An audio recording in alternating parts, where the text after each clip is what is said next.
look, I've said it before and I'll say it again. Content is king. So if you have some content you need created, hit up iopvideo.com. Video production, podcasting, you name it, we can do it. iopvideo.com. We make things look pretty.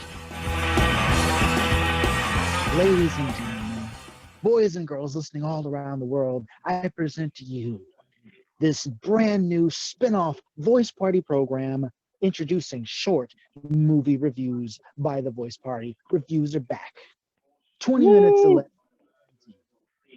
And for our debut film, Mortal Kombat.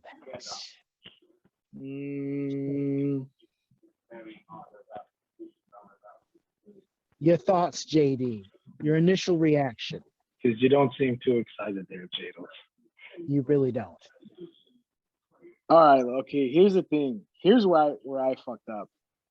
I spent the whole, since they announced first that James Wan was going to direct it, I was excited about it. When they first released pictures of what the characters look like, not pictures, when they first released who was cast, I was excited about it. And I've been watching all this shit from day one. I've seen you guys I've seen you guys videos of stuff that was leaked because I'm such a big fan of the games. I think I mentioned this to Gasper yesterday. I've played every game from Mortal Kombat 1 to the 9. I mean, I haven't played any of the new ones. And I beat each one of those games with every character, which isn't that hard to do. So I'm invested a lot in the games. And I wanted to see a really good movie. And I think, correct me if I'm wrong, man, but the trailer seemed better than some of the movie. I don't know. I feel bamboozled. Well, so here's what I'll say. I've played a bunch of the Mortal Kombat games. The first 3 on Sega Genesis were the shit. I had 5, 6, and Armageddon on my Xbox. I played Mortal Kombat versus DC, and that's where I stopped. I didn't play the reboot or 10 or any of the new ones yet. So you grew up with the Mortal Kombat movies, with the games, and the first 2 original movies. It was fine. I just think maybe as fans, our expectations are a little too high, and it could never live up to those expectations. But there were some things that were cool, I liked that there's blood. The violence was great. That was very true to the games. But I thought, we're going to spoil the shit out of it. So if you haven't seen the movie, probably don't watch the review. Go see it, inform your own opinion, and then check back with us. But I would say some of the choices they made, the fighters have to be chosen, and they got to get that little tattoo to be chosen. And if they're not chosen, they don't count. That was fucking stupid. And then and then everyone getting superpowers, and then they have to train until their superpowers develop. Really, yeah, we can shot a fireball, but that was more like a kung fu thing. And I don't know. I thought that them having to develop their superpowers was stupid because Stryker didn't have no superpowers. His superpower was guns. So it's not like every Mortal Kombat character has superpowers. No, and that's why that's the cool thing about it. Going back to what you said though, this is why I did enjoy the fights, but I like that they had blood. But the dialogues felt like it was made for a children's movie. Did you guys get that? Yeah, or the dialogue was self-referential in a way that clearly they understood that they were writing to fans. But if you weren't a fan already, it was going to come off as unearned. Like when Cabal has gotten Kang and he goes, I love it when he does the soul thing. I realize that we've grown up with Mortal Kombat as a franchise, so it's a foreign idea for us, for anyone new to come in. But for that 15-year-old who's never played a Mortal Kombat game, who comes in for the first time, they're going to be like, what? It's going to strike them as what? And my philosophy when making movies or telling any kind of story, you always assume that your audience doesn't know the lore and you bring them in slowly, naturally. And not expo dump. There was a lot of dump of exposition Like Yeah. Sonya Blade's whole thing was, I'm going to give you the background so that the plot works. And it's kind of like, the It's 1995 rushed. movie was better with that, I think. Yeah, it felt rushed. Like from the beginning, like it's like right away. Like we get into, and this is another thing that kind of got me. There's like so many diverse characters, and like, you know, that each have great stories, and then they add a new character that has nothing to do with the video games. That got me like, what the hell? Like you could have, Yeah, you I know, thought that was I could have like got. you got all Like, these characters to choose from, and then you just make up your own. You just make up a completely original character, just so that way, like the audience has like a reference point to jump into this story. I don't know. That seemed kind of lazy. and I was just going to point that out, that they wanted a reference character for the audience. But my thing is, you could have taken a few characters and made them the brand new sort of Agent J from Men in Black style character. They could have done that with Sonya Blade. Like, if it were my film, I'd have said, okay, Sonya Blade is going to be doing her detective due diligence because she's involved with that military intelligence branch, and she stumbles across this mystical tournament that happens every 100 years or whatever, and that's how our audience becomes acquainted with what's going on. And then lo and behold, turns out she is on the short list for being a combatant for Earth. So then she just gets drawn into this thing. But instead, they make up the Cole character and they tease this whole legacy thing, right? Not to Yeah, spoil it. And then later on, the legacy thing doesn't even really matter. It doesn't impact because it's like, oh, so and so's gone. Oh, but they're here now, which totally takes away from the main protagonist's progression. It's like, yeah. why even have him in the first place? That's the thing I didn't like. You know, they showed like all these pictures of past characters that I guess it means they're not going to be in there. I guess there's not going to be any Nightwolf. He's already in the past. The thing that I also didn't like, and this is major spoilers, that like in you know, towards the end, the very famous rivalry between Sub-Zero and Scorpion, and this is major spoilers again for everyone listening. Go watch it first. He gets involved in the final fight between Sub-Zero and Scorpion. That killed me kind of. Originally, when I first saw that he was a new character, they didn't release who he was. I thought it was gonna be, like Bihan is the first Sub-Zero that becomes Noob Saibot eventually. I mean, that's, in Mortal Kombat lore. And I read these, theories of who Cole Young was, and he was actually Kuai Liang, who is the second Sub-Zero, the good Sub-Zero. And that made more sense. I was like, cool, all right. And then in the Mortal Kombat, in the comic books, I believe Sub-Zero actually, the Lin Kuei actually have a dragon on there, like, it's like a birthmark kind of a thing. Yeah. Yeah. So That I is thought, insane. oh, cool. This young dude is Kuai Liang, and like Scorpion's gonna want to fuck him up after he kills Bihan, or that's what I thought, and I thought that's gonna be a cool way to introduce it, because Sub-Zero's had like his own video game before, so I thought maybe this could, and then I know they teased the amulet in the movie. So, anyways, I know that's one of those things, and like, Liu Kang doesn't seem as powerful of a character as he was in the first games, which is, the first movie. I don't expect it to be like the 1995 or definitely not Annihilation. But it's This its was own definitely thing. better than Annihilation. I'll This say is that. better than it is, and it's his own thing, which is great. The fights were awesome. I know. Yes. We could probably. I mean, is there anything?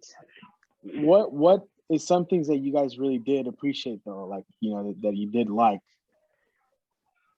I think they did Sub-Zero really well. Yeah. The actor that played Sub-Zero did a great job. Yeah. And I thought they did a really good job developing Sub-Zero. I mean, I even said it when the trailer came out, that whole scene where he's fighting Scorpion and he slashes him and then freezes the blood in midair and stabs him with the blood. Like, that's so metal. Like, that's what I wanted from the 95 Mortal Kombat film.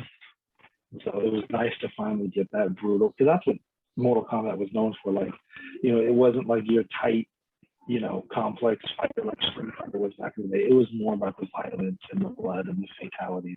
That's what set it apart from other fighters back when we were kids. And so to see them kind of embrace that was awesome. And to see them really take advantage of the fact that, hey, this is a franchise that's known for being ridiculous and violent and having people rip people's hearts out and freeze their spines and rip their spinal columns out, and just embracing that. I thought they did a great job with the fight scenes and the violence and the gore, and really not shying away from that like the previous Mortal Kombat films did. Yeah. Phil definitely highlighted something that I liked, so as not to echo that. I liked Kano. Like, I loved how he was the actor did an amazing job of playing a complete psychopath.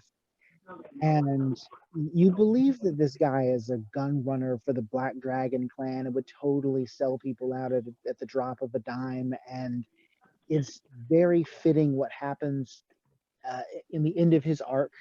It's very believable. He had some of the best comical lines, whereas Cabal had some of the corniest bits. In my personal opinion, super corny. But in my personal opinion, Kano had some of the naturally funniest lines in the film. Like, that's where the humor was well placed, was through that. And I understand the actor's a comedian, right? Yeah. So that's what I heard, that he's like a improv comic. That's all I know. So one thing about Kano though that stuck out to me, like, yeah, Kano was great. The actor who played him was great. He did a great job with it. But going back to the whole, we got to develop our superpowers. Kano's superpower is the laser eye. Like, in the games, he had like that little metal faceplate thing. Yeah. And he doesn't have that in the movie. They imply that he's going to get it. He can get slashed, but he doesn't have it yet. They could have easily been like, well, the faceplate is where the laser comes from. Because that's how I always interpreted it in the game. Right. It wasn't like he had a superpower that comes from the little faceplate thing. So it just felt like that was an opportunity where, look, give him the faceplate, say the laser comes from the faceplate.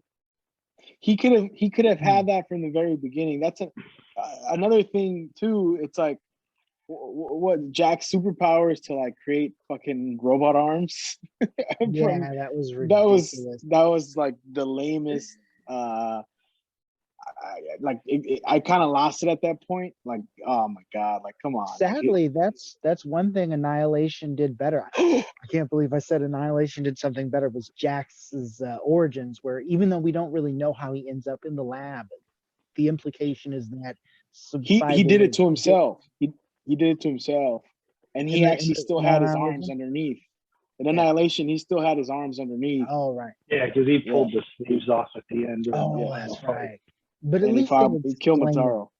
At least they explain it. They're like, all right, let me just, in a better way, I think, than just, it's because it's your power. Yeah, no. I also like Goro. Goro was nicely Goro rendered. was good. I like still. I liked it. I liked the way it looked. I liked the way they made him. I just couldn't get over. It looks like they just copied and pasted the Hulk from MCU Hulk his face, and just gave him arms and made him brown and give him a fucking. I mean, it looked like spot on like Hulk, dude. Yeah, somebody owes Mark Ruffalo a check. I feel you. Exactly. Mark Ruffalo, Goro. Ruffalo, if you're listening, Mark they Ruffalo, paid Goro. those guys at Warner Brothers. Now, I don't know if you guys feel this way, but one thing that this film did that really did remind me of, Annihilation, is it felt like with the first film, they kind of had the advantage of, there was only one game at the time, so there was only like 10 characters to squeeze in there. Which everybody film? Kind of got the first Mortal Kombat film. Mm-hmm. They were in Mortal Kombat 3 at that point, right? I think it was Mortal Kombat 3. Yeah, but the first, well, no, I think it was maybe 2. I don't think 3 had come out. 2. I think it was just the first 2, but the first movie really just focused on the first game. So it was just like the 8 fighters and Reptile. So everybody kind of had, enough screen time to kind of like develop everybody. With Annihilation, it felt like they were just trying to cram as many characters as they could on the screen. Brain, Ermac, Cyrax, Sector, Nightwolf, Jax, Nightwolf. Like, they just tried to cram as many people in there as they could. And I got that sense here too, where they were just trying to fit as many characters in here as they can. We got to get Cabal, we got to get Kung Lao. You know, and to the point where Reptile's in the film for like a minute, and then he gets killed by Kano. Unceremoniously.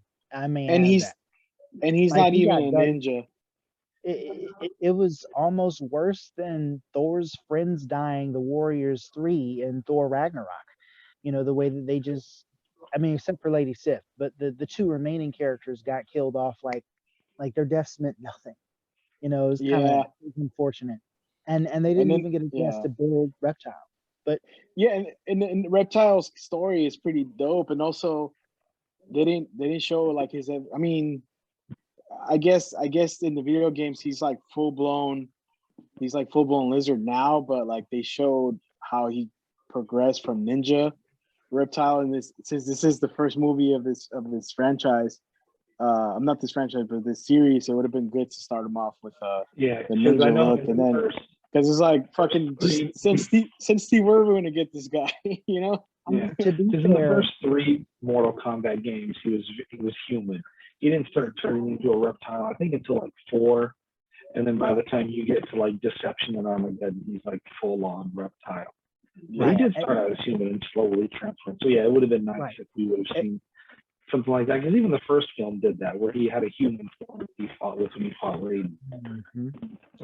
But you know, I will point out, quick bit of lore, Reptile is a member of a race of, I think they call them Saurians, right? Yeah. So what we saw get dealt with probably wasn't even the main Reptile. You know, they did. They mentioned his name. They mentioned his name. Like 10. I forgot in the scene where he tells him, hey, send Salazar, something like that. It's his real name. So that was Reptile. But you know, yeah, but it's like, I think they're probably they're supposedly signed on to make 4 films. 4 films. I know that guy that plays Sub-Zero, Joe Taslim, who, in my opinion, he carried the whole film, dude. Yeah, I mean, well, gotta give Scorpion his love too, because that actor. But Scorpion was only in 2 scenes. True, he was only in 2 scenes. True, but when he was on, he was on fire. The first scene, the first scene is probably the best part up to that final fight. But that first scene in like when because those two are some of the best martial artists, film actors like of all. I mean, in this and right now. So that was like a special thing to see those two. And yeah, I think if they would have been more in the film, I don't know. Maybe I would have thought differently of it. Maybe if it was set back could have been time, the protagonist. He could have. That would have been better. But if like Scorpion was in more than one scene, like, you know, not Hanzo, actual Scorpion, I don't know. That would have been awesome too. That, you know, maybe that's gonna be something for part 2, because they're making 4 of these, according to what I. Well, I mean, that's what I was gonna say. Is just because like they planned to make sequels doesn't mean. I mean, Justice League was supposed to be a 3-part film, and you know what else was like? Is that another example? Terminator: The Genesis was supposed to have a sequel. Just because they planned for a movie to have a sequel, that's true. Well, although I hear this one's been doing okay at the box office, so maybe it's doing really good. It's doing really good. It's doing wonderful pandemic numbers. Like apparently it barely beat out. They say it barely beat out this anime film, Demon Slayer on the Mugen Train. I've seen doing good too. It's a good show, but that's doing good too. Hey, shout out to Master of Thought, you know, because we were talking about like anime films and how hard it is for like, films to break over. But buddy, you're getting your wish, because Mortal Kombat barely beat it.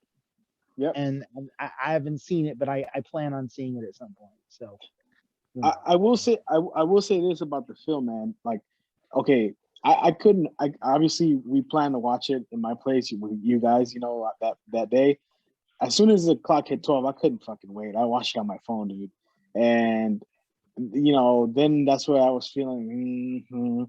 But once I saw it with you guys later that day, and with the big screen on the projector, and then the big set, you know, the loud speaker, it's actually a fun film to watch. It's especially since I love the game. I know the characters. I know what I like. In a way, I kind of like what they did because it threw me off of what I thought it was going to be. So I think the second time I enjoyed it more. So me as a fan of the franchise, even though I wish certain things were differently, I did enjoy watching it. It was fun. Yeah, and I would say at the end of the day, with a film like Mortal Kombat, it's not supposed to like be this life-changing film that makes you feel and contemplate existence. Like it's just supposed to entertain you for 2 hours, right? Yeah. So and they did that job. It entertained us. It could have been better, it definitely sure, but it's easily the second best Mortal Kombat film we've ever got. That 1995 one is the best, dude. That first Mortal Kombat. There's no beating that. Yeah. There's no beating that. And then there's no beating Robin Shu as Liu Kang, man. Yeah, Robin Shu was the perfect Liu Kang. And I just think there's a lot of moments from that first film that even now, 25, 26 years later, still are just iconic. Like that fight with Johnny Cage and Scorpion in the woods. Like there's so many moments in that film that just stick out and you still remember all these years later. Fun that fact, fight. Oh. Robin Shu is the only person to have been in 3 fighting game movies. Because he was in a film based on Street Fighter. I think it was the Rise of Chun-Li, right? Yeah. He was in the Dead or Alive film as a brief cameo. You want to know another little thing I read on Screen Rant, I think, before, when James Wan was originally going to direct this film, the Mortal Kombat, they wanted to do something set in the future and bring back Robin Shu as old Liu Kang. That would have that's what they wanted to do. That's what I had read, and also Lyndon Ashby as older Johnny Cage, and kind of set it as in like the future where they could bring in like Shinnok and those younger, because I don't know if you guys are following like Lovato and people like that, where they could include a lot of. I don't know if you guys have followed the new games, the story of the new games, because the like story mode of like X and the other ones that have been coming out, they're actually pretty good, man. Like you could watch that as a film. Yeah, I had heard that like 9 involved like time travel and alternate timelines and history being rewritten, and then I know 10, like they introduced like Cassie Cage, like Johnny Cage and Sonya Blade's daughter from the future. So. Jackie Briggs, who's Jax's daughter. They also introduced Kenshi's son, who's what's it called? The Shia Ryu, the Scorpions clan, and also Liu Kang and Kung Lao's younger cousin, who's gay. That's his thing in the story, and they're the new protagonists. So I think that's something they wanted to do with this new film. But I mean, it would have been nice to see. It would have been nice to see Robin Shu in it somehow. But this new. I mean, I'm not saying I didn't like the new Kang. He doesn't strike me as like. I mean, don't get me wrong. The actor Ludi something, I forget. He's a badass martial artist. Yeah. He's an okay actor. I just don't. Liu Kang is supposed to give you the feeling like he could carry the weight of the entire crew. You need a strong Liu Kang and a strong Raiden. I felt like we had a strong Raiden, but I didn't feel like anybody in that group would seriously listen to that Liu Kang. No. Yeah, the way they're portrayed in this film, Kung Lao was actually more interesting than Liu Kang. Mm-hmm. Even though it was pretty. And he's dead now. Kung Lao's superpower. Spoiler alert. He can throw his hat. I did like how they kind of made it so like he treats the hat like Captain America treats the shield. That was kind of cool. That was dope. It was like a deadly his power was actually teleporting, bro. That Mm-hmm. was I just saw that was his power. I mean, yeah, the hat thing is cool, but like his power was teleporting. Like they used that from the video game. I that was kind of cool. Yeah, I think they definitely, if they don't make all four, I think they're definitely making, you know, at least one more. And the plan that they have talked about is to center the next film around Johnny Cage. And one of the main actors that they want to cast for that, and they've talked about, is Ryan Reynolds. Oh heck yeah, yes, do it. Do it. Ryan Reynolds, and the second my option gosh. is Star-Lord. What's his name? Star-Lord? Oh yeah, that'll work too. That'll Yeah. definitely work if they're Yeah. gonna I mean, go with it. I've also heard people are campaigning for The Miz to be Johnny Cage. I've heard of that too. Yeah. I mean I think either a one of those directed, guys would do good. that's a directed DVD version if I've never heard a casting right there. Yeah. So I'll just say two things before we leave this review, because I know time is clicking. There are two things that I think drag this film down. One, the unnecessary addition of Cole, and two, not recasting the original Shang Tsung actor to play Shang Tsung. And I say that because two things. One, he did a great job reprising his role in that like Machinima TV. Legacy. Internet Legacy show. It was awesome. And in the video game, in Ooh. the latest video game, he was Shang Tsung. And he was and Shang Tsung in the original game was an old man. So you can't even say, well, he's too old to play the part. No, he isn't. And if anything, he was too young the first time he played the part. Yeah. You bring him, and the only reason I say that isn't because I'm a super fanboy that wants to live nostalgically. It's that the dude they cast, and nothing against him, because I've seen him in other roles and he was fine. The Dark Knight. He was so boring and flat and unthreatening, and it was just like, do you even want to be here right now, my guy? I can't get it out of my head, him being dragged out of that building by Bruce Wayne. Every time I saw him, like, just bring Batman to beat his ass, dude. Like, yeah, no. Powering while the security guards are shooting. I think for me, the biggest thing that dragged it down, aside from like, some of the necessary things, overall, man, was like the dialogue. Like, you know, when like his daughter, after he gets his armor, like his power, his power. I mean, that's another thing.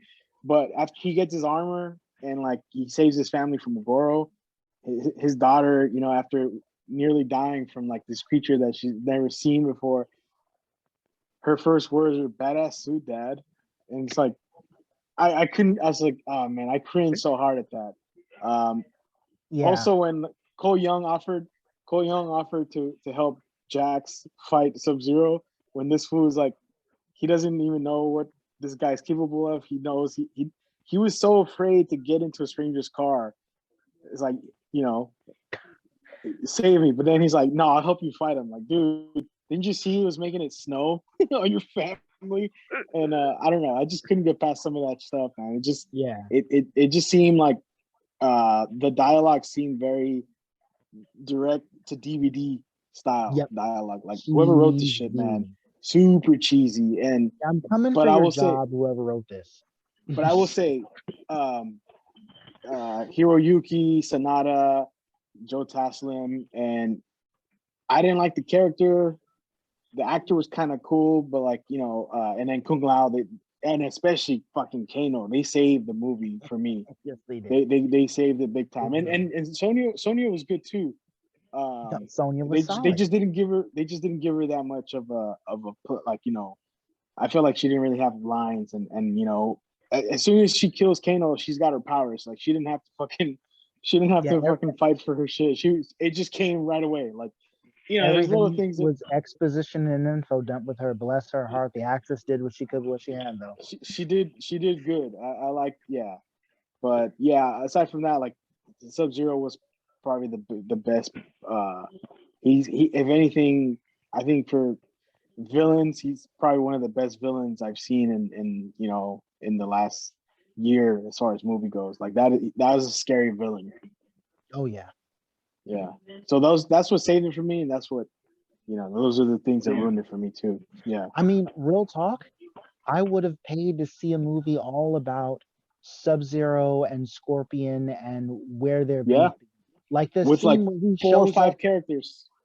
like that scene where the opening scene where he shows up at like Scorpion's house. There's a whole Yeah. movie before that explains their rivalry. They know each other's Right. name. He Yep. was so proud to wipe out, the guy's family line. Why? That's an awesome movie within itself. And there's comic books on it where they could build on that. Yeah. Yep. If they really yeah. could have done this Marvel Universe style and told that story on its own and kind of built up to a big tournament. That would have been raw too. They could have done like a Jackson Sonya Blade movie before, and then kind of like, oh, who's this weird Weasley guy running around? Like, what's going on? That could have been a movie too. And the thing too, where I appreciate about this, Hiroyuki Sanada is in he's 60, dude. Like the guy that played Scorpion, he's 60 years old. Yeah, I need to start doing my push-ups. Exactly. Again. Yeah. You Like hear that, yesterday. Phil? We're gonna start working out, man. That dude's 60. You saw those fucking scenes, the kicks. That's all him too. Do your old stunts. All right, gentlemen. So how are we ranking this? Okay, so we're doing the ranking system.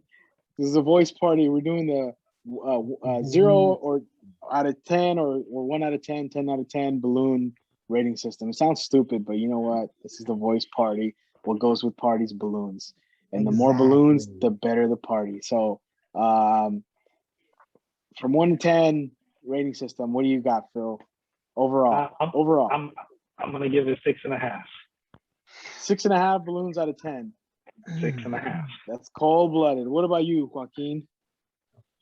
I'm giving it 5 balloons out of 10. Dang. Cold-blooded. I think I'll do 6 out of 10 and even 6, just because I did enjoy watching it, but I kind of I felt like the trailer is way better than what the movie really is. Unfortunately, the trailer is so exciting. That opening scene deserves like that opening scene. It's almost like too much. It's so much, climax up there, and then the rest of the movie just downward spiral where it's like, Liu Kang will heat up the family with his hands. Like, what the fuck, So yeah, honestly, that opening scene alone owns at least 3 of my balloons. Yeah, exactly. So overall, 6 out of 10 sounds kind of like average, right? Yeah. No, 6 out of 10. That's cold-blooded, but hopefully they get us on the second one, man. All right, all you listeners, I hope you guys watched the film already, but don't be discouraged by us. This is our opinion. But yeah. That concludes the return of the Voice Party reviews. Catch you on the next film. This has been the Voice Party, and we are out.